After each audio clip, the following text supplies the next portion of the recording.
श्री कृष्ण कहते हैं, मोहग्रस्त होकर अपने कर्तव्य पथ से हट जाना मूर्खता है, क्योंकि इससे ना तो तुम्हें स्वर्ग की प्राप्ति होगी और ना ही तुम्हारी कीर्ति बढ़ेगी।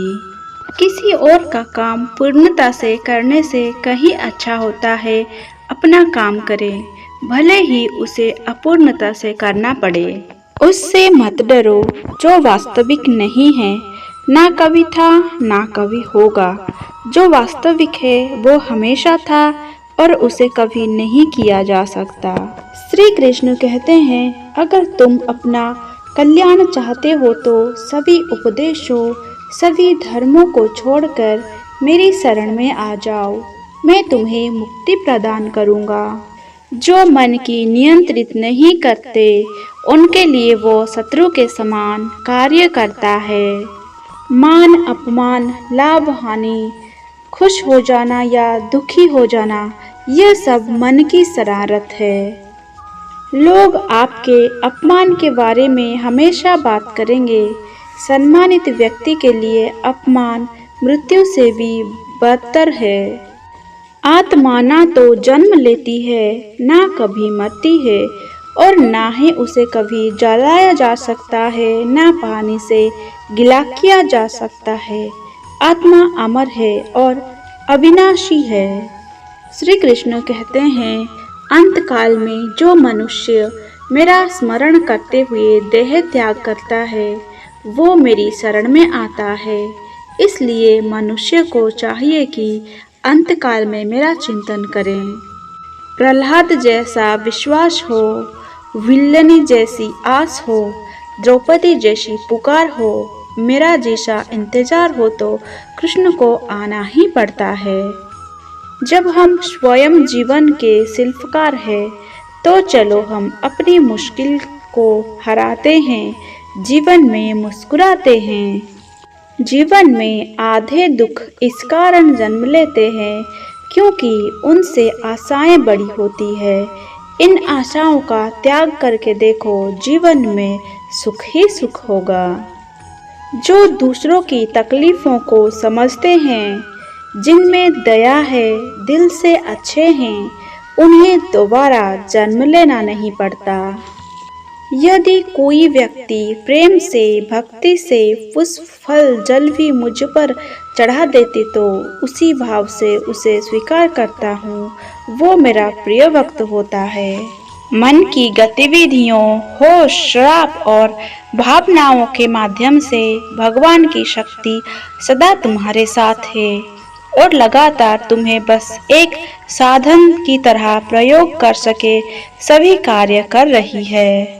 जीवन ना तो भविष्य में है और ना ही अतीत में। जीवन तो बस इस पल में है, केवल इस पल में।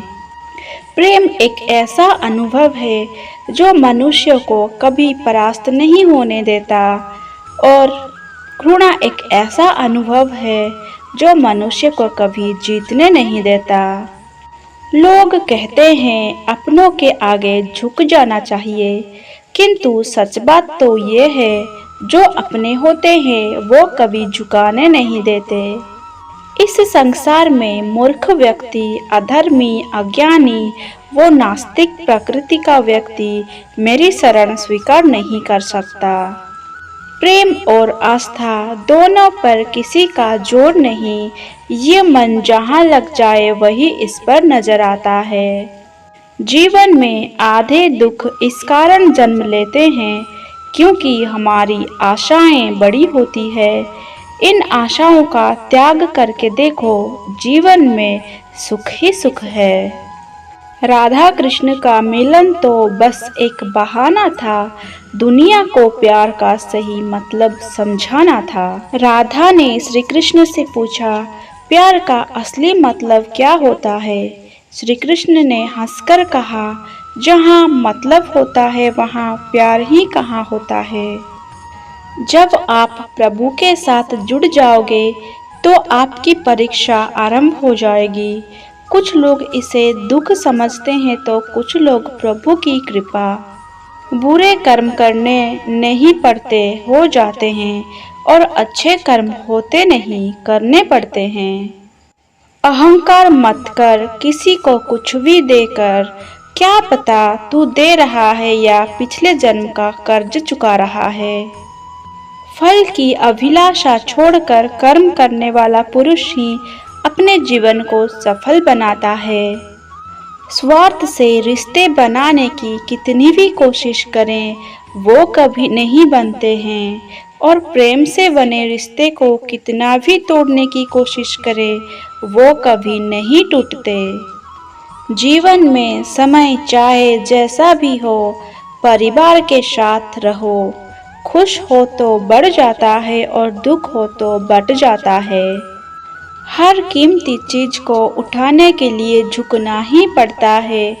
माता और पिता का आशीर्वाद भी इनमें से एक है। वो जो सभी इच्छाएं त्याग देता है, मैं और मेरा की लालसा तथा भावना से मुक्त हो जाता है, उसे शांति प्राप्त होती है। अगर व्यक्ति शिक्षा से पहले संस्कार, व्यापार से पहले व्यवहार और भगवान से पहले माता पिता को पहचान ले तो जिंदगी में कभी कोई कठिनाई नहीं आएगी। प्यार और तकदीर कभी साथ नहीं चलते, क्योंकि जो तकदीर में होता है उनसे कभी प्यार नहीं होता, और जिससे हमें प्यार हो जाता है वो तकदीर में नहीं होता। खाली हाथ आए खाली हाथ वापस चले जाएंगे। आज तुम्हारा है कल किसी और का था, परसों किसी और का होगा। तुम जिसे अपना समझकर मगन हो रहे हो, बस यही प्रसन्नता तुम्हारे दुखों का कारण है। मनुष्य का जीवन केवल उसके कर्मों पर चलता है। जैसा कर्म होता है वैसा उसका जीवन होता है। क्रोध की अवस्था में भ्रम जन्म लेता है। ब्रह्म बुद्धि को नष्ट कर देती है। बुद्धि के नष्ट होते ही व्यक्ति का पतन हो जाता है। जब आपके जीवन के चारों ओर हताश और निराश हो, जब दुखों ने आपको हर जगह से घेर रखा हो, तब आप सच्चे मन से कृष्ण जी के नाम का दीपक जलाना और अपना सब हाल श्री कृष्ण को सुना देना। श्री कृष्ण स्वयं आपके सब दुख हरने आएंगे। तुम उसके लिए शोक करते हो जो शोक करने के योग्य नहीं है। बुद्धिमान व्यक्ति ना जीवित और ना ही मृत व्यक्ति के लिए शोक करते हैं। जिस व्यक्ति के पास संतुष्टि नहीं है, उसे कितना भी मिल जाए वो असंतुष्ट ही रहेगा। मनुष्य अपने सच्चे हृदय से जो दान दे सकता है वो अपने हाथ से नहीं दे सकता, और मौन होकर हम जो कह सकते हैं वो हम अपने शब्दों से नहीं कह सकते।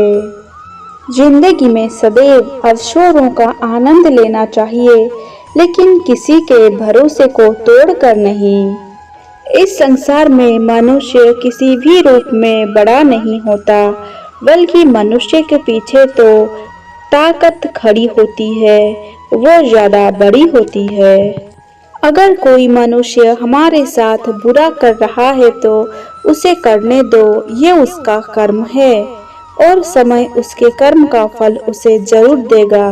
लेकिन हमें कभी भी किसी के साथ बुरा नहीं करना चाहिए, क्योंकि ये हमारा धर्म है। अगर आप जीवन में असफल होते हैं तो आपको दोबारा प्रयास करने में कभी नहीं घबराना चाहिए, क्योंकि जब आप दोबारा प्रयास करते हैं तो आपकी शुरुआत सुनने से नहीं बल्कि आपके अनुभव से होती है। जो दूसरों की तकलीफ को समझते हैं, जिनमें दया है, दिल से अच्छे हैं, उन्हें दोबारा जन्म लेना नहीं पड़ता। इस पूरे ब्रह्मांड में ऐसी कोई ताकत नहीं जो इंसान की इच्छाओं की पूर्ति कर सके, क्योंकि इंसान की इच्छाएं एक समुद्र के समान होती है जिसे कभी भी भरा नहीं जा सकता।